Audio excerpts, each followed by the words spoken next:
Yes. Okay. So you can start, Jamila.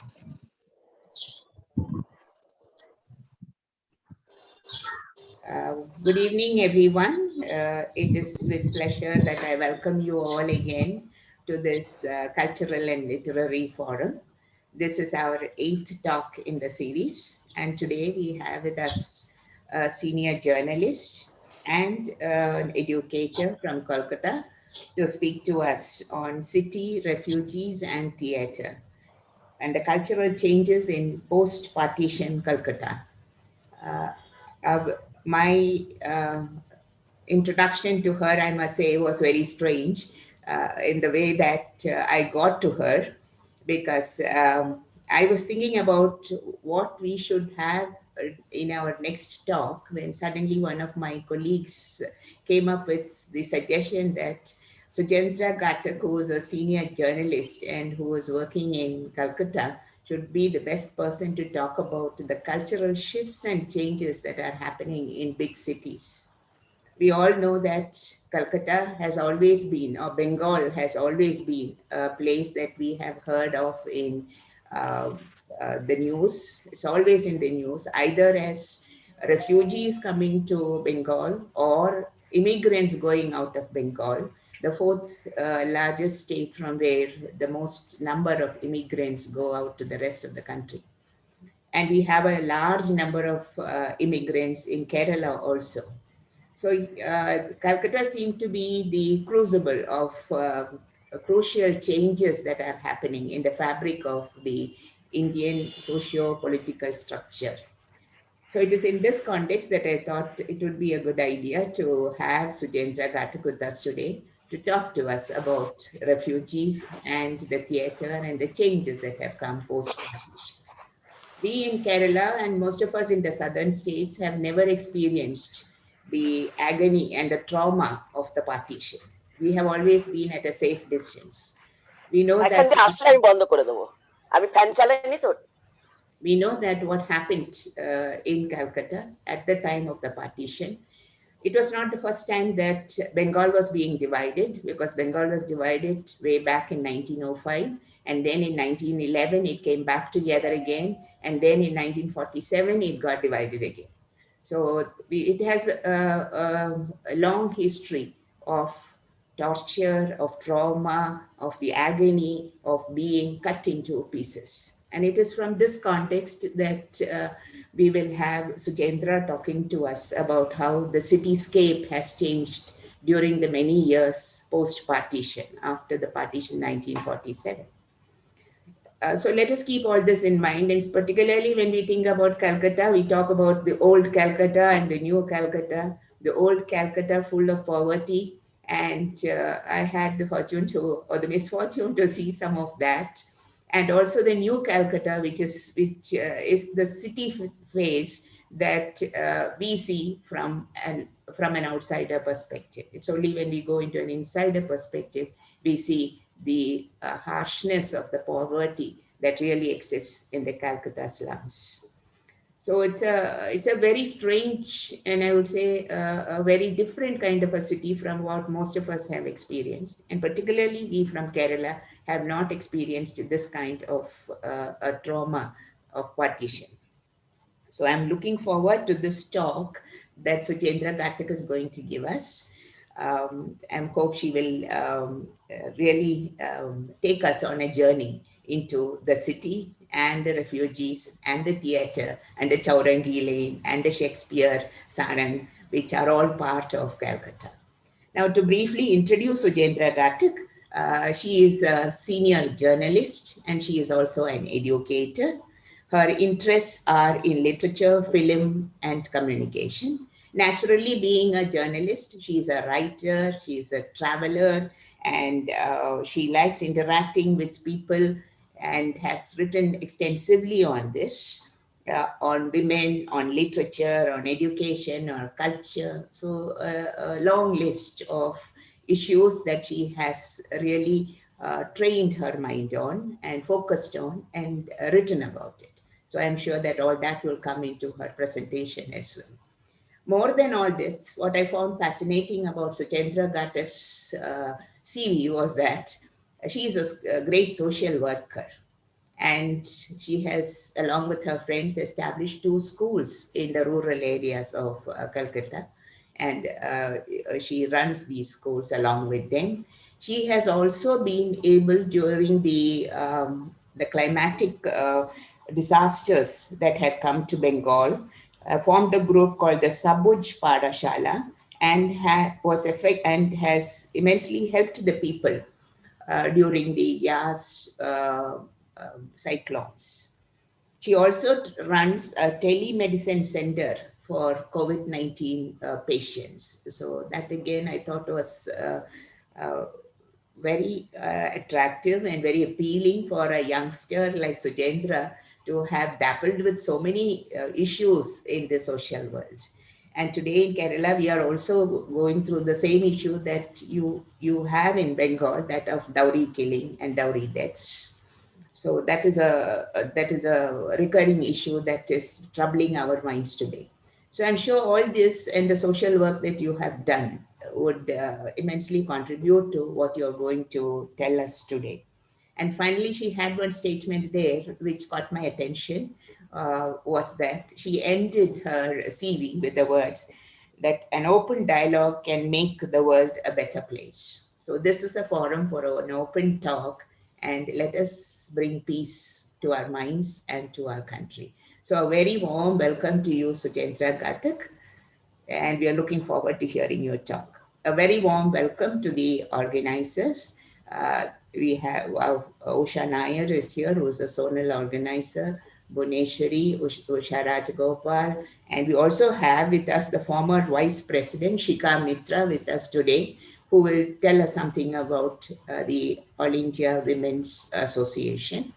And I should also thank Indra Ramakrishna Ulle, Auntie, for having given us this opportunity to open a forum like this and to bring in speakers every month to help us and open up our minds to the burning issues that surround us. So, very warm welcome to all the participants who have joined us, and a very, very warm welcome to you, Sujendra.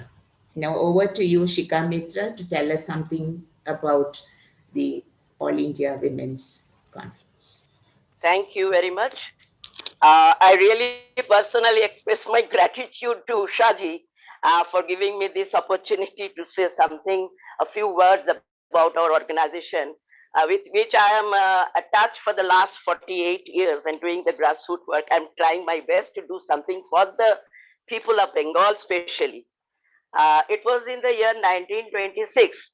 Margaret Cousins and Annie Besant, the two veteran Irish ladies with some eminent women of India of the day, joined their hands of welfare of distressed women in India.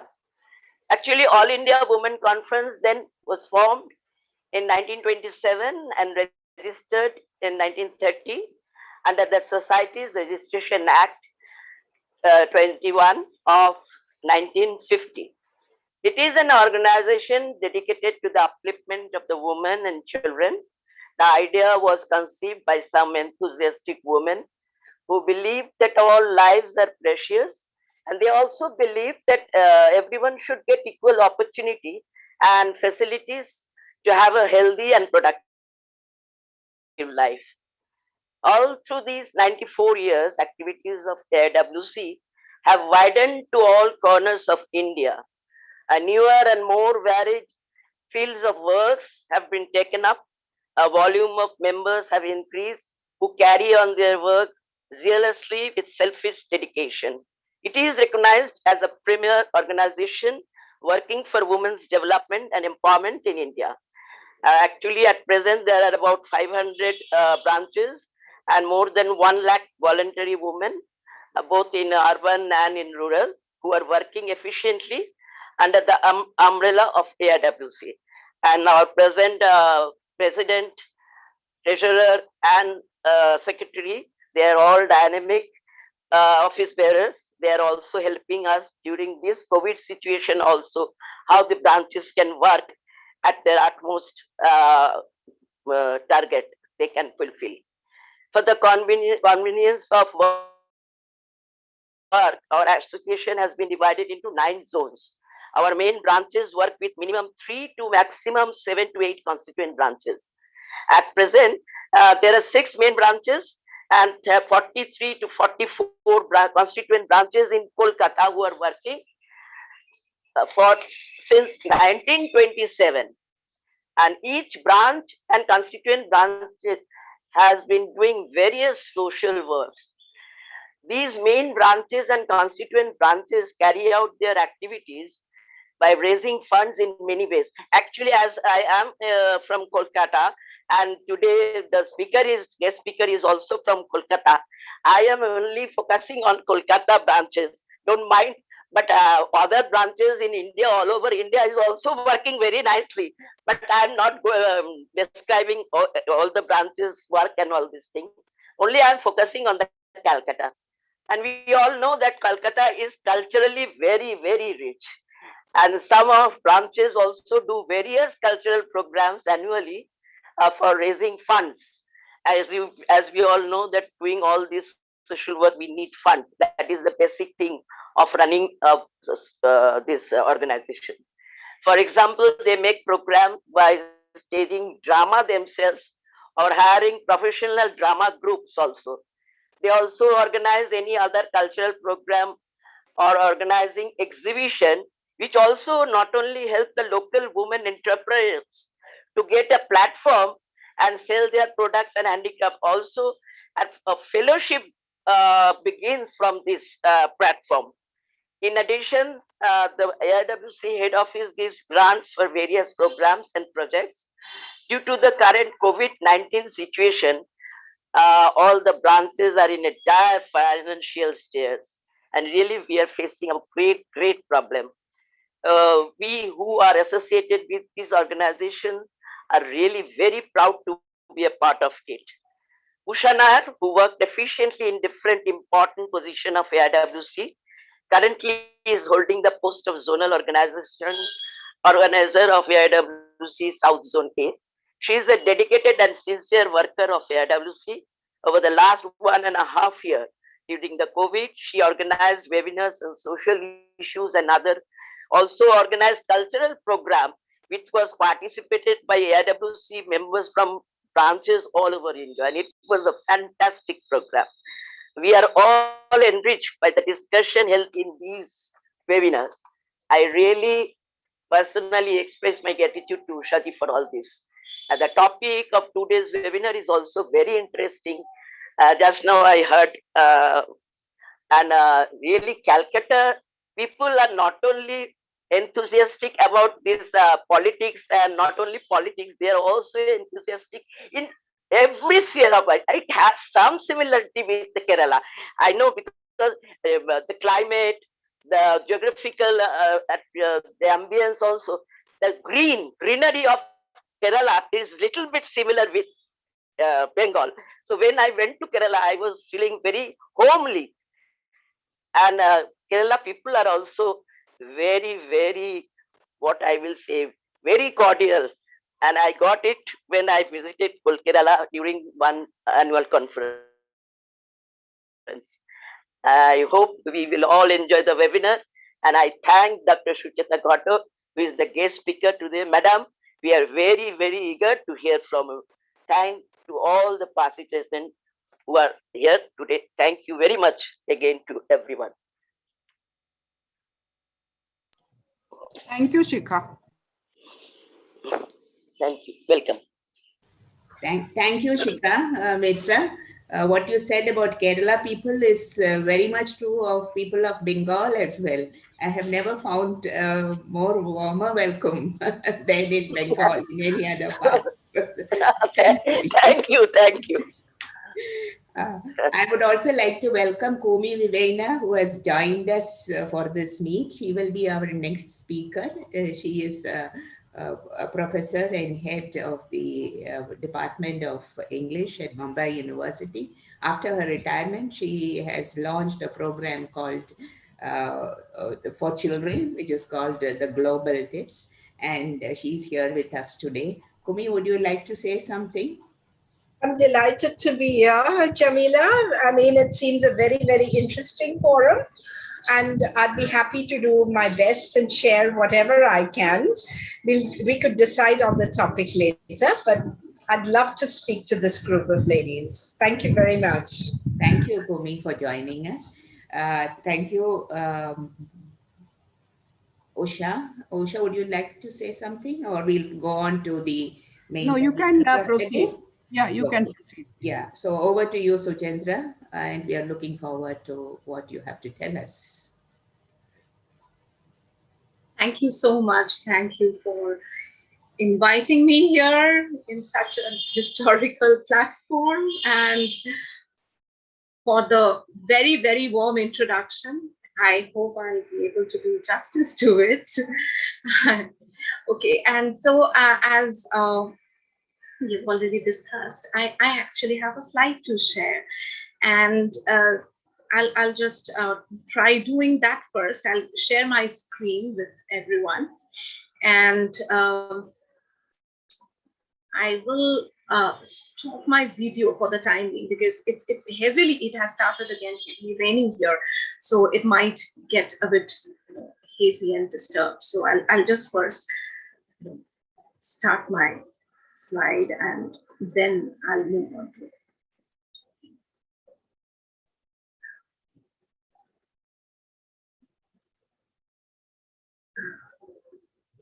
So I hope it is visible. Is it?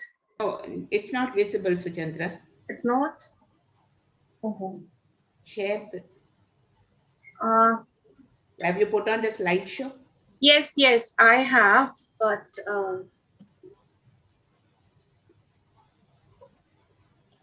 So have you shared the screen? yes, I did. Yeah, I'll just. No, maybe it is taking time to load. Doesn't matter. It will come. Let us just wait for 2 minutes. Uh, is it visible now? Yeah. Okay. Yes, Okay. it's visible now. Fine. Okay. Yeah, put it in slideshow. Yes. Yeah, now it's fine. Yeah. Okay. So as it shows here, my topic of the day is city refugees and theatre, cultural changes in post-partition Kolkata. But before that, I would really like to say something that is, as already mentioned, I work as a journalist and I teach liberal arts to university students. I have been asked many a times, so why do I mix fields? My answer remains very simple. I was born in a mixed field, I would say. When you were talking about Kerala and Bengal, the similarities and also the dissimilarities. Yes, in Bengal, we have grown up with, which I'm sure I have many friends in Kerala. We grow up with a lot of things, not just focusing on a single thing that we do. We are trained culturally. These are all part of our upbringing. And I generally, my I really answer give when if somebody asks me anything, I say that I was born in a mixed field.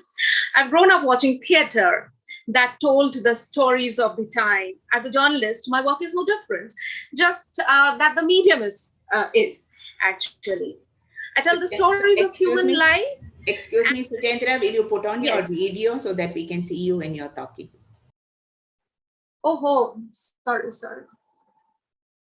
Uh,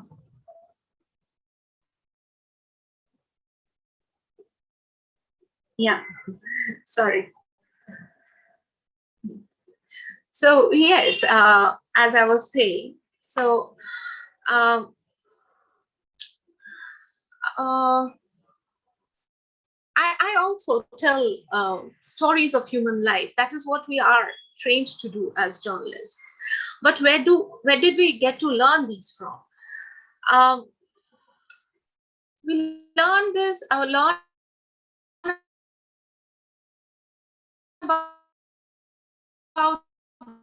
these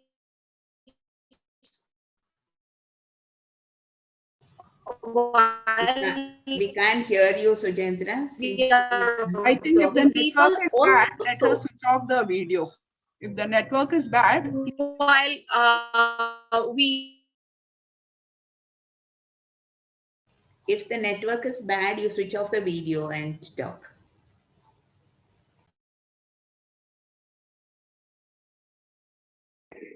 Usha, weather here is very bad. I think network is not working properly. yeah, that's what she told us also. But I hope she's able to come back even without the video. Sujendra, can you hear us?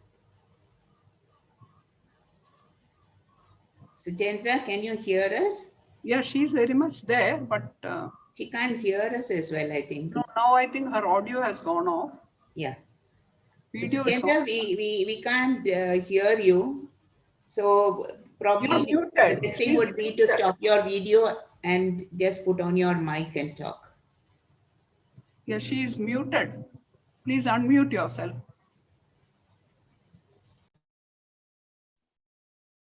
yes, the network here is horrible today. Um, things I got muted automatically. I did not have to do anything. No, you can actually switch off the video if the network is bad. Yes, yes, I think that would be better. Yeah. I will switch off the video for a while.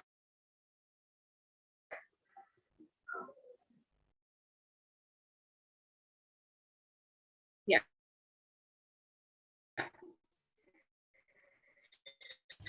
Yeah, go ahead. So yes, as I was saying, I'm audible, right? You're audible. You're audible.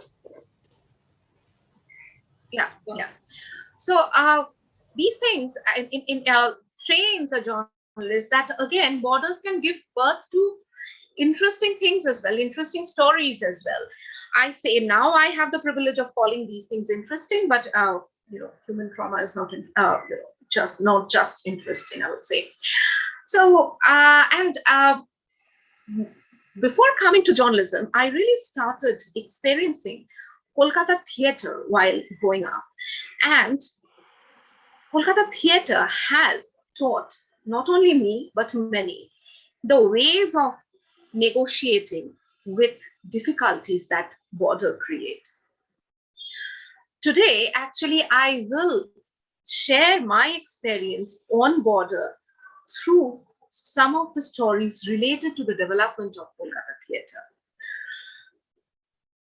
I will talk about refugees of partition, of course, and their influence on the theatre scenario in the capital city of West Bengal.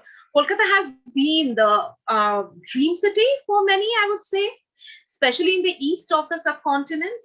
I was brought up in this city and I was born in the suburbs. Both the sites are relevant actually culturally when it comes to Kolkata. As I start to talk about partition, let me be frank about one thing. I prefer to claim that I have experienced it. No, I was not born, even any time around that great day of August 1947. I have not seen Lord Mountbatten as a headline on my morning newspaper. Rather, I was born just a few months before Indira Gandhi was assassinated. Yet I claim that I have lived partition. It was not an event, actually, that had an end date. From the Bangladesh war to the rise of Narendra Modi, nothing in post-colonial subcontinent is, I think, beyond the influence of that traumatic process. Our minds, our culture, everything, at least in certain parts of India, have been influenced and have been constructed from the experiences post partition. And I would say we are still living with it. The process is on. Bangla theatre over the decades has captured the essence of this claim. That is why I take refuge in theater whenever I talk about my partition experience. By the way, I am the third generation of family of refugees. My grandparents came from uh, the cities of Dhaka and Borishal. The other side, both the cities are on the other side of Bengal, now a part of Bangladesh. I was privileged to be born with a space to call home. But previous two generations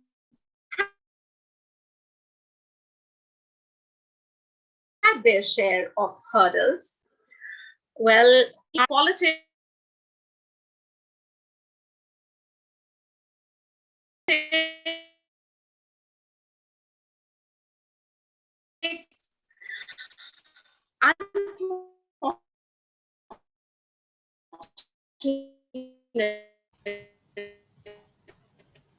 Satendra, we are having problems with your audio. Everything depends on that.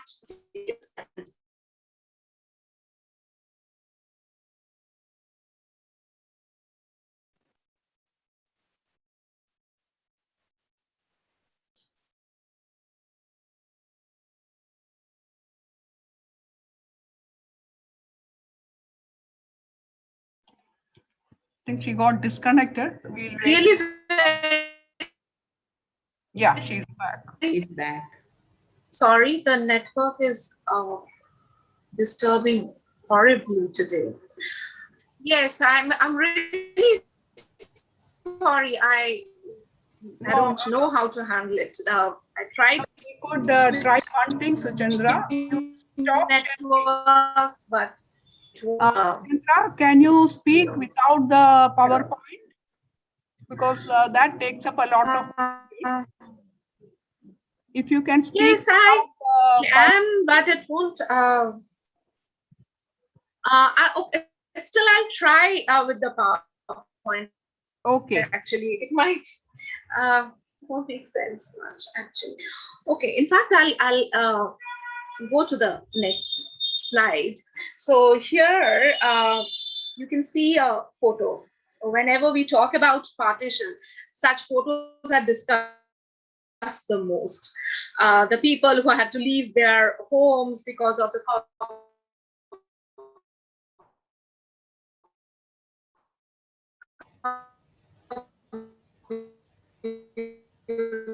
Sujendra, you could do. Hello? violence. They never got the ancestral properties back. Yes, hello? Hello, Sujendra. I think first just go quickly through your slide with one sentence each of them, and then we'll switch this off and you can talk. I think that would be better because without the slides, with the slides, we cannot hear you. Oh, is it so? Yes. Okay. So, in that case, I designed my phone, but okay. Okay, so that was a photo of people migrating. So, and that was a photo from the western part of India, but similar train journeys and similar what should I say? Similar process can be seen in the eastern part also. We have many such photos, but since the photos are same, so I did not, try incorporating those photos. But where did the people come ultimately? So this is the place. It was Calcutta. This is a photo of Calcutta in 1947. And am I audible now? Okay. We can hear you now. Okay. So, when we talk about people, when we talk about people migrating, and we say that a lot of people lost their homes, lost their ancestral properties, or such many things we claim. And then, but where did they go? did many people bother to ask? Actually, I would say that not till the 1990s of the previous century did many people bother to discuss the history of these people. The subcontinent was busy celebrating the victory, and such cities, as a glamorous city, such cities were now freed from their, from the British rule, and they were now thriving with confidence, and that is how it has been perceived. Now I will show the next slide. This is Calcutta as well. In this slide, you can see some of the people sitting on the streets. This is a photo of central Calcutta, taken in 1948. This was published in AIWC-TVPM, the leading newspaper in the eastern part of India. This is the house actually where I work. The people from the newly formed eastern Pakistan made similar journeys to reach the city of Kolkata, or Calcutta if you refer to it as in the British way. Then what? Was the city ready to accommodate them? No, there was simply no preparation. So they were here. Now I'm making very direct statements. Of course, I can't go into the nitty-gritties of the policy makers, but actually there was not much arrangement from the government's end. Then where will they go? They had no home, no food, no people of their own, just based on their Hindu identities. They moved in here. Similarly, based on their based on their Islamic identity, many moved from the city, many moved out from the city as well, and met with similar fate. Just that AIWC-TVPM captured this photo of Calcutta. There were similar photos in Lahore, in Dhaka, everywhere. And finally, what happened? So, this is the image of the first refugee colony in Kolkata. Now we call it a part of Kolkata. At that time, it was not part of Kolkata, not in Kolkata, but near Kolkata, just on the fringes of the city. Colonies like this. This is the Bijoygarh colony. Colonies like this, mostly they looked the same, thatched roofs, mud huts. Some people would come with their families. They would try to make a new home, new life here. But in fact, however miserable these houses look like, the residents were still better off. At least they did not have to go to the refugee camps where where the dwellers were maltreated. And even now there are some camps alive. The people could never go out of those camps because they did not get the basic opportunity, basic means to make their lives again. So generations after generations, some camps are still there. But the colonies, they developed in some of their own ways, I would say. In fact, my ancestral home was also in a similar colony. I'm sorry, I couldn't show the photo of that place. I don't have the early images of that place. Now, none of these colonies look like this. As you know, most of you have at least seen the colony areas of Delhi, like Chittaranjan Park, and those are thriving localities. Now these places, Bijoygarh colony, or the place where I live in, Dum Dum, these are near the airport. These are well maintained places with posh housings, but the beginning was like this. And the city had no jobs for the colony dwellers. Resources were too limited. The original residents were unhomely, of course, because the resources were being shared. So it was not upon them to share, but it was on the administration to provide if they have made the policies of division or the whatever. But the interesting part part is that this struggle gradually influenced the city. That city which I showed, that luxurious city with Victorian style buildings and all, and such places, these places are not comparable in a way, but these colonies, you know, the people, they did not have money, but what did they have? They had the urge, because there was no other option. So they had the urge to live. So a parallel culture thrived in this grand city. The colonies were, actually places where new culture of food, because they did not have much to eat, so the traditional Bengali food was not really available. So I have heard from my family members, in fact my dad, he would say that when they had a huge family and when his aunt did not have enough to feed so many mouths, she would just ask my dad to, you know, get a gourd from somewhere, and then with that she would make a dal with that gourd. She would make a dry sabzi with that gourd, and also would use the skin of that goat to make another thing. And that is how parallel food culture thrived. And most importantly, the whole of another thing happened was that people were gradually, becoming hardy to fight with the given situation. And we see many women, many women going out to work. This is again another photo from the Joygar colony. There were so many women who would go out, which was not a common scene in India or in Bengal then. And but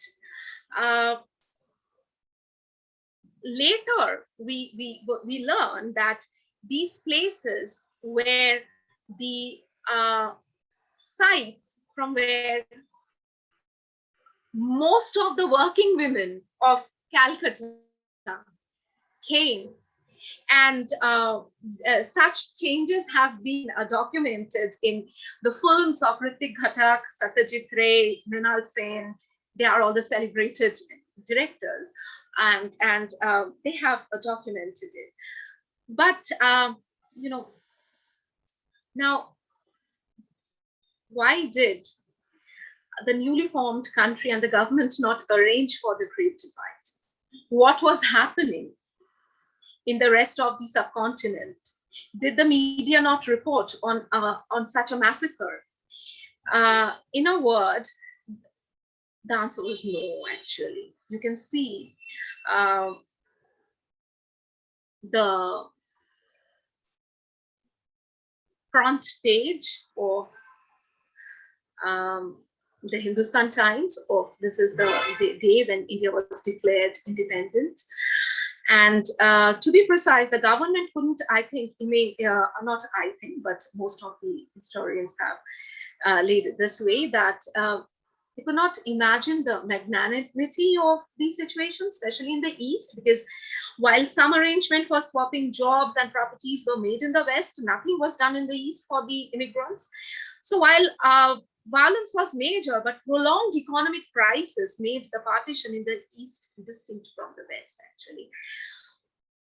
And while such things, people were going through such a time, the government or the media remained in denial, I would say. The rest of the, they were rejoicing the independence from the 200-year-old British rule, as you see the front page of Hindustan Times. I'll come back to this, this thing.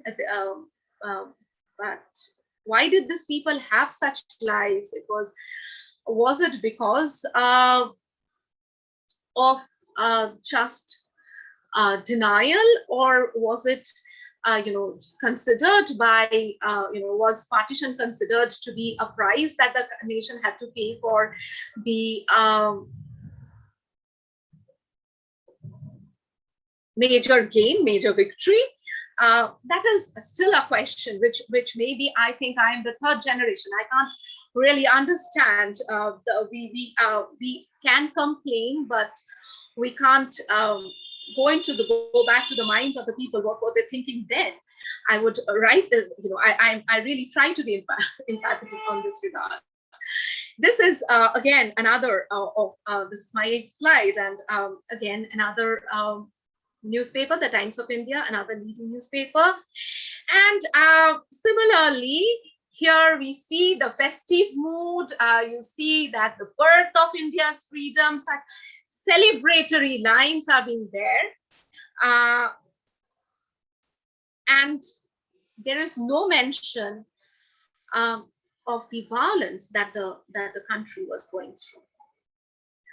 Similar thing happened in Pakistan as well. It was no different. Very excited with the new borders. This is the front page of the major publication, Dawn, and it seems nobody cared about that. It seems, I would say, I don't say that nobody did actually, but it seems that nobody cared about the trauma, and that the political boundaries created for common people, at least not the government policies and the mainstream media did. Working in the media for over 15 years now, I have learned something. The bigger the bigger the news, bigger the space. Now, which is bigger news? That interests people most, that is bigger. But this still remains unexplained. How can the tragedy of millions not even get a single column on the page? I'm sure independence was it was not achieved in one day. It was a struggle, prolonged struggle. But again, when they rejoiced, they did not know that it was also a beginning of a new struggle. Or they did not recognize. I wouldn't say they did not know. If I can know, I'm sure there were people who could know, but nobody actually showed interest. Let's come back to Calcutta now. City of Dreams, the first Indian capital of the British Raj. There's no reason behind Calcutta not being called the cultural capital. While most of the parts of the city was rejoicing the independence, there was still a fringe where the common people were remembered. That was the theatre para, or the locality of the Thespians. That is why I take refuge again in theatre when I talk about partition. While I have shown how the rest of the nation, and I don't say that Calcutta did not participate in that. Calcutta also did participate in the celebratory things, but still some places were there, like on that very evening, a show of Tulsi Lahiri's play Dukhi Riman was organized in the Sri Rangam Theatre of Calcutta. It was a major theatre hub, and who was organizing it? He was the stalwart Shishir Kumar Bhaduri. He was a major theatre personality. Just a year back, on the 16th of August of 1946, the city experienced a devastating riot, the Black Death, if you all remember. Shishir Kumar actually couldn't forget the injuries of that Black Day. And on being one of the most important theatre personalities of the time, he could not ignore the burns of the riot to participate in the festivities called upon by independence. Though the whole nation, along with all of Kolkata, was celebrating the day, the effects of Bengal famine of 1943 was also much relevant during that time. The city didn't get time enough to recover from these two major, experiences. Neither could Sri Rangam, Shishir Kumar's favorite theatre, actually participate in the celebration. Thus, on that very evening, Natyacharya Shishir Kumar, that is how he's remembered, addressed the audience with a historical speech, I would say. He said, I would read out from his speech, "This is not a complete independence," he said.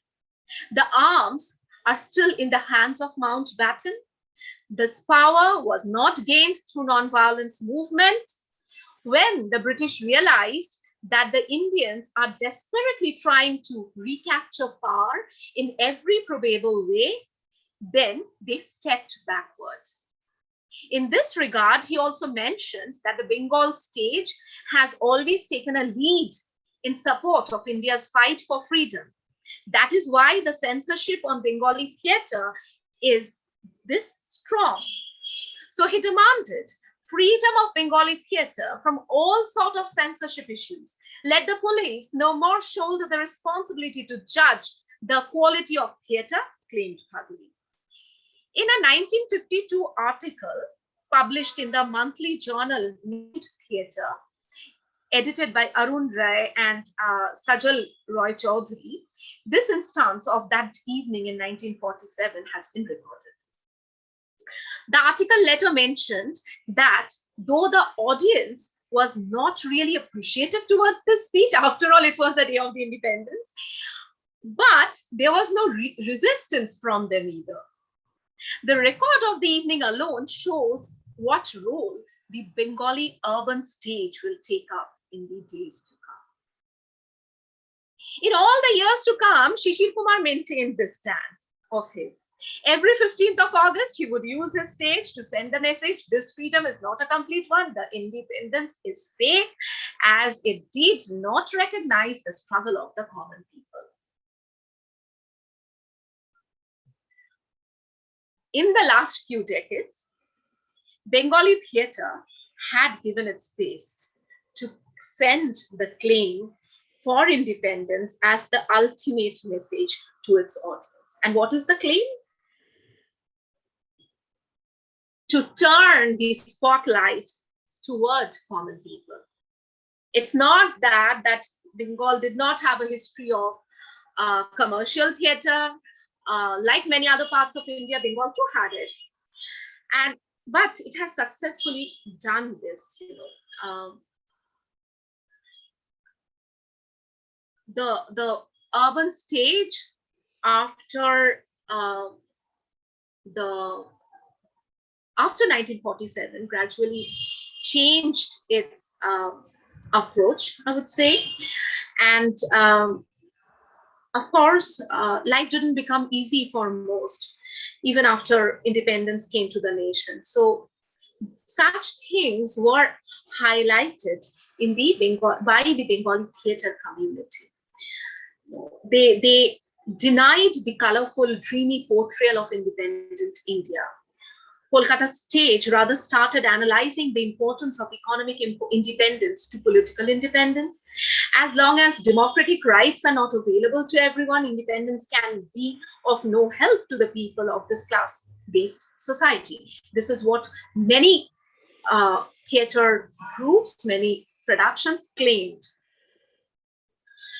Thus began the began would be a heavy word, but this is how politicization of Bengali post-independence Bengali theatre continued. By this time, IPT has already started taking care of the pan-Indian stage. All over India, parallel theatre movement took birth, but that is not it. I wouldn't limit the Bengal urban stage to be called as an extension of IPTA just. But of course, the idea of representing people's claim to life, people's claim to a better livelihood, such things were actually coming up on the Bengal stage. This photo that I'm showing here. This is a scene from Nabanna.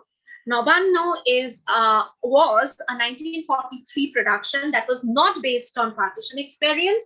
It was a play based on the experience of Bengal famine, and this is a benchmark, a turning point, not only in Bengal theater, but in the theater scenario all over India. Actually, this was an IPTA production, but Nabanno did certain things. What did it do? First of all, it made a hero, rather a central character, not a hero, a central character out of common people, which most of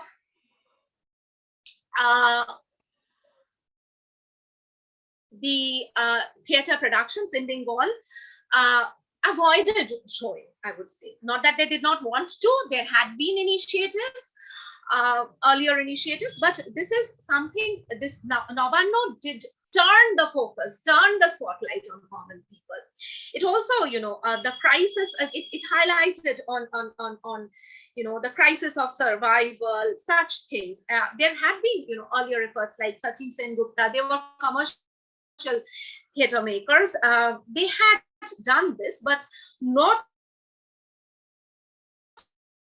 like Nabanno. In post, what happens? The structure of Nabanno became a very strong influence. And nowadays we talk about cultural influencers, the Insta fashion influencers and such. I would say these people, Bijan Bhattacharya, who was the maker of Nabanno, and such people, they influenced the cultural context. And then what came? Then came the Black Day of 1947, and then the never-ending exodus. After all, this was not to end. The immigration continued, and in fact, it still continues, by the way. And there, people like Digindra Chandra Bandyopadhyay, Ritik Ghatak, Salil Sen. In fact, I have Salil Sen's Notun Ihudi. This is the book cover of Salil Sen's major play, 1952 play, Notun Ihudi. That is actually the new Jews. Ihudi is Jew, Notun is new. So here Salil Sen, later he became a very important film director, but he started his life with theater, and he highlighted after the crisis of Bengal migration. He traced the different aspects how Bengal migration had brought about crisis, cultural crisis, how it has made major contribution to the cultural changes as well. Now Kolkata had, well, Bangla is a very interesting language, by the way. Different parts of Bengal has different ways of speaking. We shouldn't call it dialect, but different ways of speaking the language. And generally, the Kolkata-based Bangla, the Bangla of the people of Kolkata, that is called the standardized Bangla. That used to be called the standardized, of course, because Kolkata was the seat of power.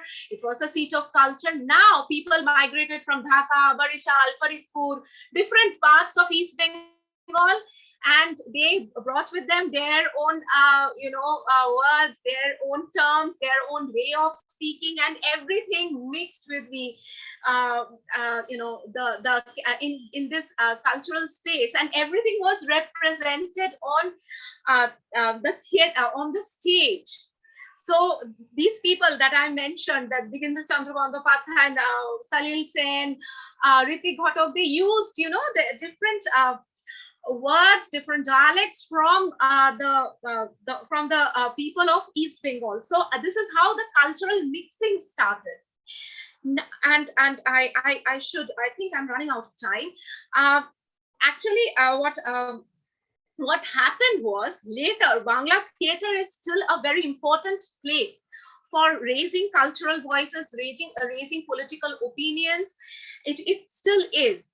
Bangla, in post-partition Bengal, the commercial theater gradually died, and which is not, of course, a very happy thing. Commercial theater had its own contribution, but the birth of the group theater movement emerged, happened, and common men as important characters. This thing emerged first in through these group theaters, where we see not only, I wouldn't say that it was Kolkata theater was restricted to the crisis of partition or the crisis of refugee. No, it did not do so. Of course, it recognized different areas, different people. Newer crisis came. It still does. Any major change, Kolkata theater has its voice, and this emerged in post-partition Kolkata. This is the point I wanted to make, and I would show, before concluding, I will just like to show one thing. This is a slide on this is a play stage. You can see a photo from production, European production. So this is a very, I just took the black and white frame, but this is a very recent photograph. Some European refugees. This is a theater movement of some European refugee artists. They are, nowadays they are making theater to be a space, using theater as a space for cultural bonding. As a journalist now, I get to meet a lot of people from theater. Some of them are from different countries.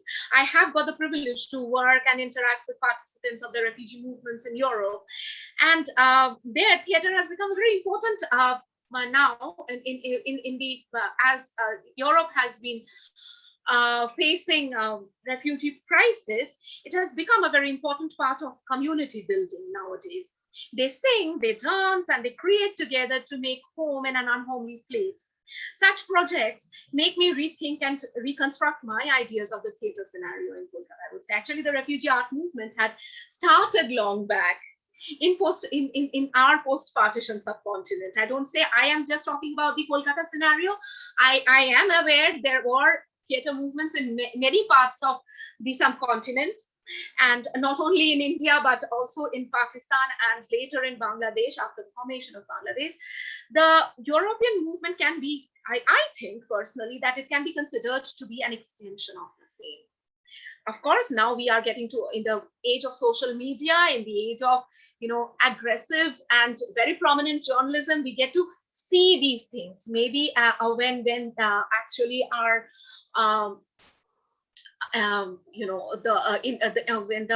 when art theater artists started this movement, it was not maybe recognized in that way, how important it played or how important role it played to build the community.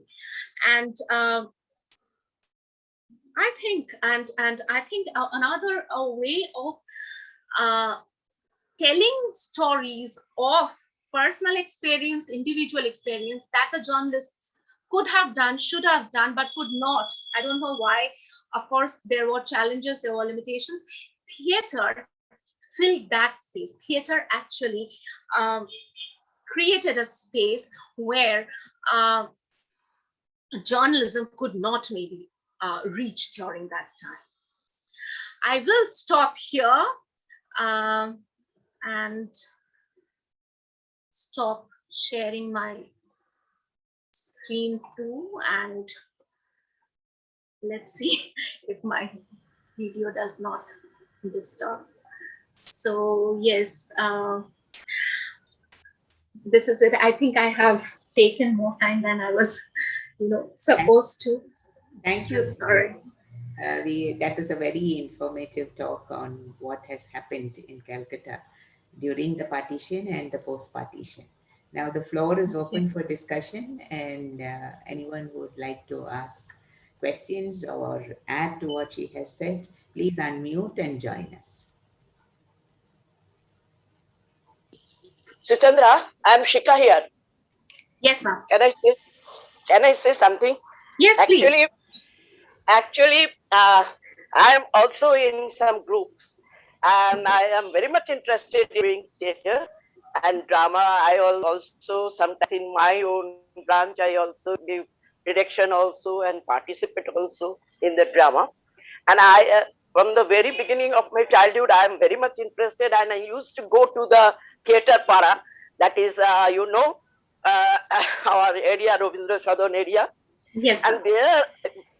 there I am quite enough older than you. So I have personally saw all those Badal Sharkars, Ajitesh Bandyopadhyay, and even Dutt, Utpal Dutt's theatre. Yeah. You have not mentioned the name of Ajitesh Bandyopadhyay and Utpal Dutt, no? And Badal Sharkar. I think Yes. they should also be. They were very important features in our Calcutta theatre, a group theatre. Of course, of We have course. brought this. We have brought these changes in the pattern of our Bengali theatre. Of course. And until now, most of the groups, the small groups in Calcutta, they're trying their best to produce this type of theatre. But as we all know, the financial condition of these groups are very poor. But I think the government should promote these groups so that this cultural minded people of Calcutta should give some more this type of production for us. Thank you very much. Yes, ma'am, I agree. Actually, I wanted to add something to what Yes. Shikha said, the slides that you showed us. One of the things that struck me was there is no costume other than what the ordinary man wears. There is no makeup, extra makeup or mask that is being used. Is it something very equivalent to the street theatre or the street drama that is often found on Calcutta streets? Yes, it is. It's not that Calcutta theatre never used um, gorgeous costume or masks. The commercial theatre in the commercial theatre scene in Calcutta was very popular. I'm sure many of you are aware of that, and they used everything. But the group theatre movement made it a made a conscious effort to get rid of that. And yes, and as I mentioned, that we shouldn't limit our idea to the of understanding of the group theatre to the with the influence of the IPTA. Yet there was a major influence of the IPTA movement during the early days when the Nabonatto movement started. Group theatre, Ganonatto movement started later. Initially, it was the new theatre movement. And what was new theatre? New theatre was to, say this, say in a different way, make a statement in a different way. And it tried to, let's not judge them of whether it was completely good or not or bad. I really don't want to get into it. But yes, they wanted to do something that the theatre practitioners did not do in the previous era. I think that is how they made the statement. And yes, Shikha ma'am, I did not mention very important names, but yes, it's not that I did not want to, but it's like I was just mentioning the early names, and in fact, which I failed is I did not mention Shambhu Mitro. Shambhu Mitro was yes, Shambhu Mitro, Dipti the Mitro, founder. the stalwarts. They are all the stalwarts of this theatre. So they were the people who actually influenced the Nabonatto movement. It's wonderful to hear you. Thank you. Anyone else? Yeah, can I ask something? Yeah, sure. Yeah. I was wondering how the city experience, was enacted or was staged in the theatre of the 50s, soon after the partition, because that would have really altered the geographical contours of Calcutta. So I was wondering if that figured in some way or the other in the kind of theatre that you get to see. Well, sir, hello, by the way. Thank you. It's nice to meet you here. Yes, actually, the city, which how we see it, most of the productions in that the group theater practitioners had brought up were based on city experience. I mentioned some names like, in fact, I was mentioning Notuni Hudi. Notuni Hudi was based on people, on the experience of a family who migrated from a village in East Bengal, which became East Pakistan actually after 1947, and they came to Calcutta. So Calcutta, we see one of the youngest child of their family, a girl named Pari. She was very excited. She did not understand what's going on. Her father lost his job. He was a Sanskrit pandit. He used to teach in a school there, and Sanskrit was no more language to be taught in schools after East Bengal became part of Pakistan. So he lost his job. They did not know what to do. They left their ancestral home, and when they were coming, everyone was very worried, and Pari was like very excited. And she's saying, we hear her saying, Kolkata, they go. Kolkata, no, I'll go to Kolkata. I'll see Kolkata. And that is, something a very glamorous thing to be in Kolkata. Not that many people get to. And then what happens to this family? That is the story. That is the plot. And similar. This is a very famous production. This was a very famous production, and later it was made to a film as well. It was made to a film script by the same person, Salim Sen.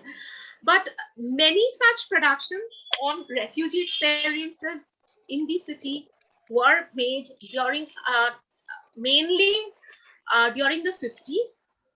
Then, of course, naturally, the cultural contour, the political contour started changing. So many more elements started getting added, but city experiences of urban people, urban format people, remained the main point of discussion of group theater. And it still is, actually. Okay, thank you. Anyone else would like to ask? Join the discussion?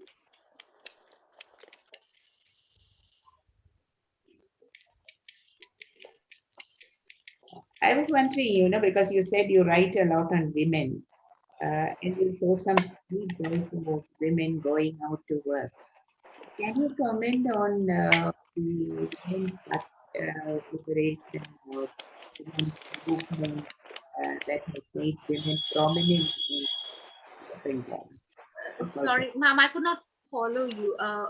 You have written on women. You said you have written a lot on women. So I was wondering, because you showed a number of slides of women, whether you think that the participation of women in the labor force is quite high, say compared to rest of India, or what is your take on that? What's the kind of experiences that they go through? Okay. As a journalist, If I try to talk about it in the present context, of course, the city is no different from any other cities or suburbs in India. Of course, there are so many. I'm sure there are many women like you and I who go out to work and everything. But if again if I give you examples from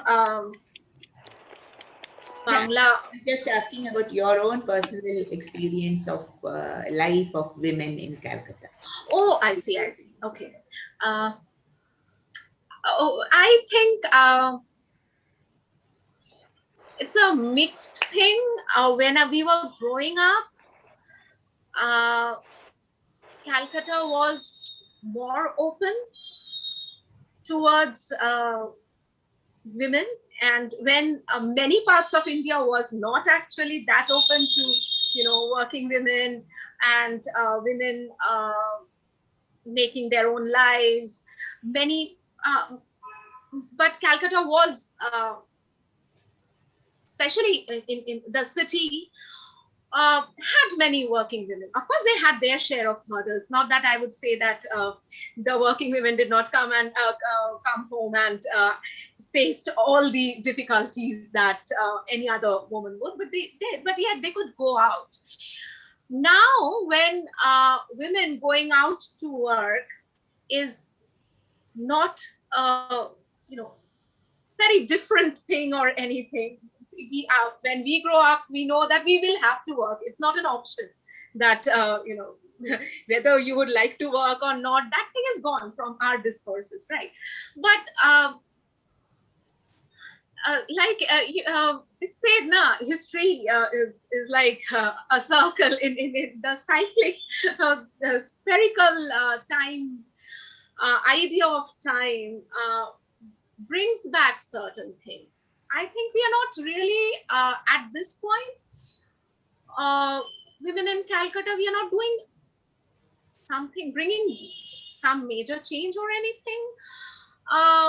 In fact, the way we see many women are visualizing themselves, their freedoms now, because I think we got enough freedom and now we have forgotten to value it or something like that. I asked this, because you showed those slides of men in the theater enacting plays. There wasn't any there wasn't any female figure in it or woman represented in it. Was that your choice of slides, or is that really happening in Kolkata where women do not come on stage anymore? They used No, to. no. It's not at all like that. There are many women, and in fact, Calcutta Theatre had women from the very beginning. Like Shikha mentioned, Tripti Mitra. Tripti Mitra was a very important theatre personality, and not only her, we have many powerful, a very important person who passed away a few days back, Shapilekha Sengupta. She was Shobha Sen. Yes, Shobha Sen also one of. Yes, Shobha Sen, and I have Calcutta Theatre has many powerful women figures, and even they are still performing, and they are inventing, they are reconstructing themselves. Yes, but if you ask me if okay, what is the take on dowry system? Yes, Yes, dowry. for you. What is your take on that? Does dowry exist? If you ask middle class Bengali man or woman, professional, we would prefer to say that no, dowry doesn't exist. So my parents did not have to pay anything to marry me off to my husband. But dowry exists in some other modes, some other forms. These things are actually, such things were not that much there in the Calcutta urban scenario, but certain things are entering very gradually in a very different, under a different cover, I would say. So now people won't say that, you'll have to pay this much to marry your daughter, but you can give whatever you want to your daughter. Anyone else would like to pipe in with the discussion? Actually has something to ask. Yeah, actually, I was talking of women in Kolkata. I remember I've got some friends from Calcutta who used to always say that they are very safe and, they can go for late night movies alone or with friends and all that, which was not the case. I'm talking about 80s and 90s. So it was very safe city, and girls and women can very well, walk out in nights without any fear or this thing. Is it the same think now also Calcutta is by far safe. Calcutta is unsafe. Calcutta, I won't call Calcutta to be very unsafe, but yes, we have our share of crime against women as well. It's not that we have not seen any crime, but yes, I work till late. I come back home at 12 or later. Generally, I take my office transport, but even if I'm not availing my office transport, it is not that I can't, it will be very scary. Of course, my parents are worried, but I won't say that it's very scary. Anyone else would like to ask? And about your talk, actually, what you presented today, you presented it so well, like what your forefathers and many like them had experienced those post-independence days. Even though you were not part of it, we could feel the emotion in your talk. It was as though you have experienced it yourself. That is how you presented it.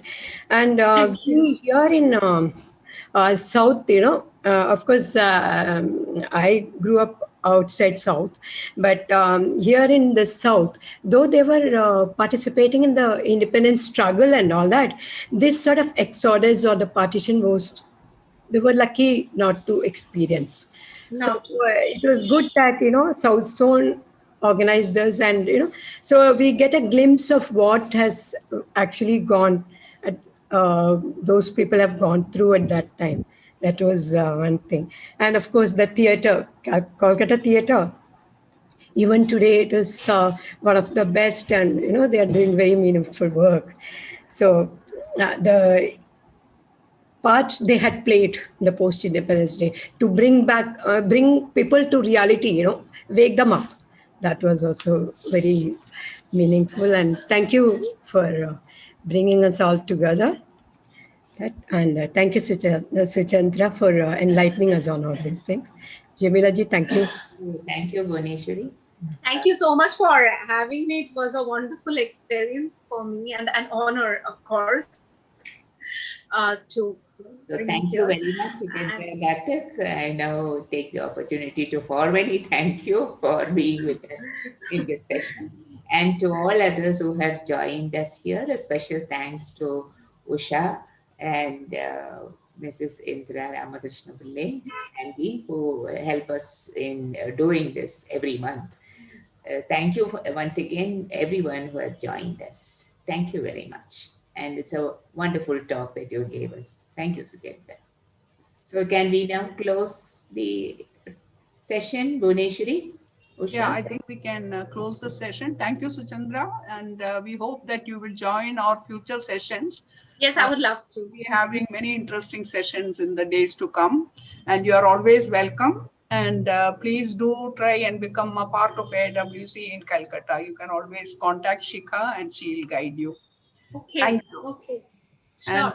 And thank you, Jamila, for organizing.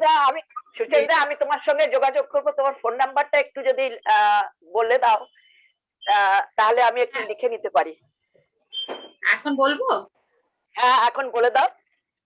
হ্যাঁ, 98 98 308 308 03 98 1 minute, কাজ করছে না পেনটা, 1 minute. হ্যাঁ, আমি এখানে লিখবো, লিখে দিচ্ছি। হ্যাঁ, না আমি লিখে নিচ্ছি। 98 308 03 03 592।